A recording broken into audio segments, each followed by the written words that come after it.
nibo bahereze kushemezibwa ubari kushemezibwa omurusisira orutebekanisiibwe abatoro Kingdom obwo bari kwetebekanisiza okujaguza amazara ag'omukama wa Toro ag'omurundo gwa 3 King Oyo Nyimba Kabamba Iguru Rukidi wa Kana. Instead of celebrating his birthday, he offers these surgical camps. He's got partners from the US who will support us, but mainly the Minister of Health for Toro Kingdom, called Honorable Dr. Leyeza, is an orthopedic surgeon. Wakatangu omwezo abana bato abino bulema aha maguru aha mikono n'ibindi bitweka barengu bakorwaho so kwitana nizo nakana harwo kubanza kwisanya nshakaro wa 5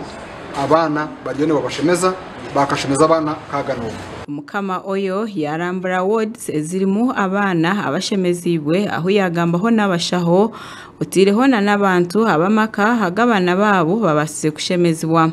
okurugirira ahari Fred Kabuye uri kurugaho mu kitongore cya National Drug Authority yagira ngo iki kigenderire okubasa kureba ngo abantu abari kurugo mu maka gatari kwebaso mu cyanga babasa kutunga obujanjabi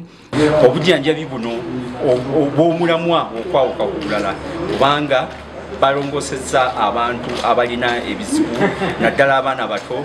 magulu mikono bimwa ku mubiri gonna nga operations zeze zikoleddwa omuntu waba agenze mu ddwaliro gikola ziva wakati wa bilioni 2.5 okutuukira ddala 10. Oguyahiga abakazi benda hamwe n'eminyeto okwetantara kukozesa ebitokoza bwongo ngwabo kuba ekintu kyoshonga mpango ahabwenki abana bari kuzarwa na nobulema abakyala ab'embuto n'abavubuka okusobola okubasomesa obulabe obuli mu kukozesa ebiragalagala ate n'okulaba nga tutangira abo naddala abaana obutakwatibwa muze gwa kukola biragalagala nga tusuubira nti bwe tunaasomesa abantu ne beewala okukozesa ebiragalagala kujja kendeeza cases nga zino zetulaba ezongosebwa. Oyireho okugenda kurungi okorusisira rw'ebyamagaroru muhikirwa Calvin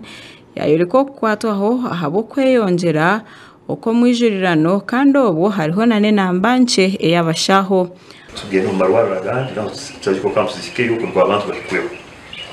umuntu nasoka kubuza kandi abana akachukumi baraba maliro mbile buno amazima gali tusuba tutasobora bete kimwe kutimanya niko uzarusaka tusake tumanyangu capacity ya abantu bitwa bagwire bakikirweho kwasa kukora ahanshongezi omukama Oyo yahiga abakuru b'irwariro okubahandikira bari kuhandika ebintu byone biri kwetengwa okugira ngo abantu babasa kutunga obujanjabi okurwa mu cyangeki omuri bana 10 abari kuzara omwe ninga babiri basako bine oburema tonka noshanga tutine abakugu abari kora habinte by'amagufa so omukama yarajira ngo haburufunda bw'irwariro tukore report eri kumara tuteke mubyona ibyirwariro biri kweterezwa kurango baturondera obuyambi bayambikirwariro kandi batekumune kwetatu.